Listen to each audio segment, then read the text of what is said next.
Hi guys! Welcome back sa ating channel, GRC Diaries. For today's content, ating pag-usapan ngayon, it's all about Halloween. Syempre ito trending at sineselebrate ito sa iba't ibang panig ng mundo no? Kailangan ba nating i-celebrate ang ganitong klaseng occasion? Don't forget to like and subscribe. Bakit hindi dapat natin ito i-celebrate? At syempre bago tayo pumunta sa climax, atin munang tignan ang background bakit at saan nag-umpisa ang Halloween. Ang Halloween ay nagsimula mahigit 2,000 years na ang nakalipas at nagugat sa isang ancient Celtic festival na tinatawag na Samhain. Parang kung titingnan natin Samhain no? Pero ang pronunciation niyan ay Samhain na ipinagdiriwang ng mga Celtic people sa Ireland, Scotland at Northern France. Imagine 2,000 years ago, nandyan na ang pagse-celebrate ng Halloween party. Kapag sinabing Samhain Celtic Festival, ipinagdiriwang tuwing October 31. Ito ang huling gabi ng kanilang taon. Ang bagong taon nila ay November 1. At ang kanilang paniniwala na ang mga Celt na sa gabi ng Samhain, nabubura ang hangganan ng mundo ng mga buhay at mga patay. Sinasabing bumabalik ang mga espiritu ng patay sa lupa para manggulo o maghanap ng katawan ng masasaniban. At ang mga gawain nila noon ay nagsisindi sila ng bonfire para takutin ang masasamang espiritu. Maralas din naman natin ginagawa yon pero sa ibang paraan. Nagsusuot sila ng maskara o costume para hindi makilala ng mga multo. Relate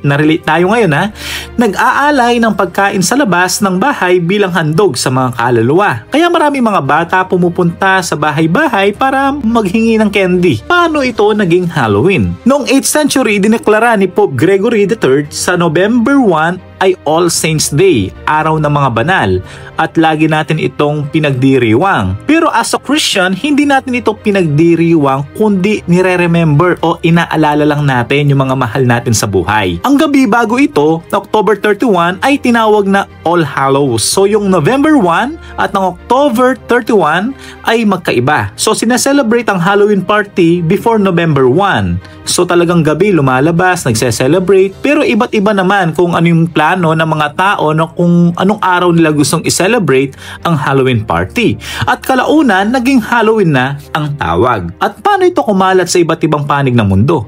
Dinala ng mga Irish immigrants sa United States noong 1800s ang tradisyon. Imagine, from 2,000 years hanggang napunta na tayo sa 1800s. Dito nagsimula ang modernong trick or treat, jack-o'-lanterns at costume parties. At nakita natin ito yung pinagmulan at bakit maralas pa rin natin ito ginagawa. So napakahalaga makita natin ang historical background. So ang katanungan ngayon, bakit hindi dapat natin sineselebrate ang ganitong klaseng occasion? At lalo na kung professing Christian tayo. Number 1, it started from a pagan festival. So kapag sinabing pagan or paganism, worship of false gods, idols, spirits, or nature. Sa ibang meaning pa nga, when you say pagan, parang hindi ka naniniwalang may God. Kapag sinabing paganism, ay parang marami kang sinasamba, marami kang pinaniniwalaan, marami kang ginagawang mga rituals. So yun yung ayaw ni God. Kaya ang sabi ng 1 Corinthians chapter 10 verse 20, ang mga inihahandog ng mga pagano ay inihahandog nila sa mga demonyo at hindi sa Diyos. Ayaw kong magkaroon kayo ng anumang ugnayan sa mga demonyo. Maraming mga excuse ang mga tao, hindi naman namin sineselebrate gusto lang namin mag-enjoy Diyan tayo nagkakamali. These practices are not biblical because they involve spiritism and honoring the dead instead of God. Kasi ino-honor mo yung kamatayan Si Lord nga, binrik niya ang kamatayan. Namatay siya pero muli siyang nabuhay. Ang pagse-celebrate ng Halloween party is a pagan festival. Hindi ito kalooban ni God. Nakita naman natin ang origin, pinagmulan nito. Pangalawa, the Bible forbids communicating with the dead or spirits. The Bible clearly warns against any form of witchcraft, fortune-telling, or spirit contact. Pero binabanggit ang Deuteronomy chapter 18 verse 10 to 12, huwag hayaang magkaroon sa inyo ng sinumang nagsusunog ng kanyang anak bilang handog,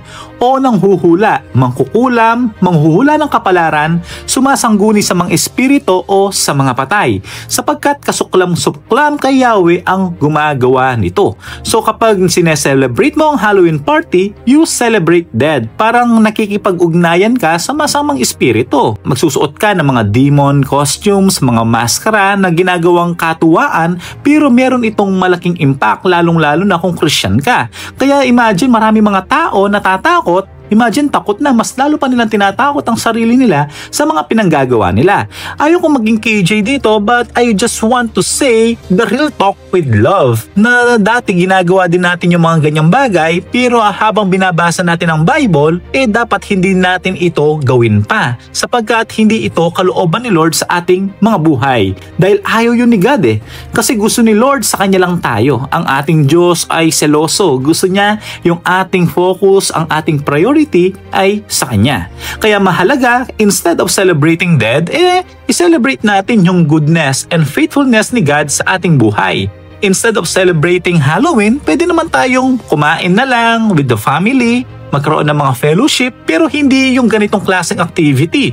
Maraming sa mga TikTok, sa mga social media, sumasayaw para magkaroon lang ng entry. So maraming gumagaya. Pangatlo, Halloween promotes darkness and fear. Dahil yung mga Halloween themes, nagfo-focus sila saan? Sa death, demons, horror, at evil. Kaya nga nagsusuot sila ng maskara at nagkukunwari silang parang zombie na parang patay, tinatakot nila yung mga kapitbahay nila, tinatakot nila ang media. Akala nila para sa kanila nakakatuwa, pero malaking epekto din ito sa mga ibang tao.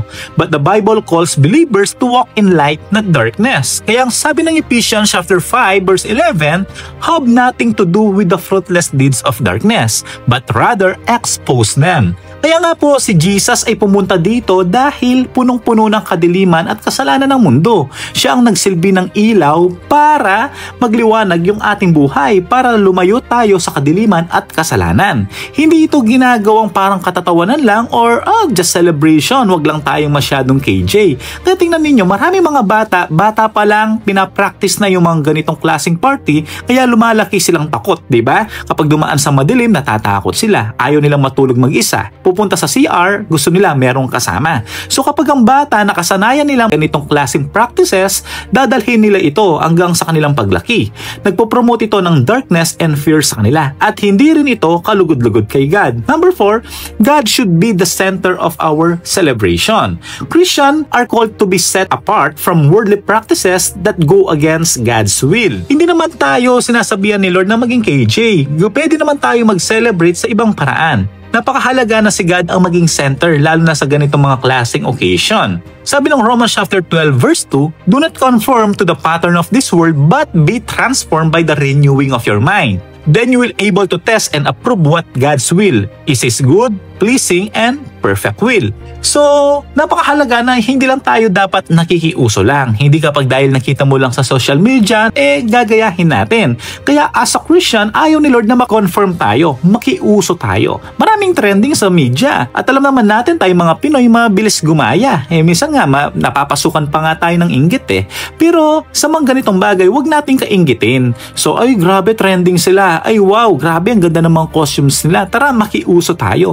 Yun yung ayaw ni God. Hindi tayo kung pwedeng gawin natin yung mga bagay para kay Lord at ginagawa din natin ang mga bagay para sa world. So napakahalaga, dapat si God lagi ang center sa ating celebration, hindi lang Halloween. Sa birthday mo, dapat si Lord din ang nag-glorify every Christmas o anumang klaseng celebration. Pero ang Halloween ay hindi ito kalooban ni God na gawin natin. Number 5, we don't celebrate death. We celebrate life with Jesus. So syempre, kapag sinabing Halloween, katulad nung sinabi ko kanina, kapag sineselebrate natin ang ganitong klaseng occasion, sineselebrate mo yung kamatayan. Syempre, maling impression ito di ba? Kaya maraming natatakot, lalo na ngayon, maraming mga tao ngayon nasa depression, punong-puno ng kalungkutan, tapos sasabayan pa natin ng ganitong klaseng celebration. Paano yung isang tao nalulungkot? Tinakot mo, baka na-depressed, o ano pa yung gawin niya sa buhay niya. Instead of celebrating Halloween, let us celebrate life with Jesus. Pwede tayo mag-pray, pwede tayo mag-worship. Instead, natakutin natin yung mga tao, yung mga bata, pwede na lang tayo mag-praise and worship, magbasa ng Bible, at magkwentuhan kasama ang ating family. Sana guys, meron tayong natutunan sa ating napagkwentuhan sa video na to. I-share mo ito sa mga kaibigan mo, lalo na sa mga anak mo, na para maging aware sila. Lalo na yung mga bata ngayon, mabilis silang mag-adapt, mabilis silang mag-absorb sa mga nakikita nila sa social media. Don't forget to like and subscribe para maraming mabless at makarinig ng mensahe ni God. See you on our next video. God bless you.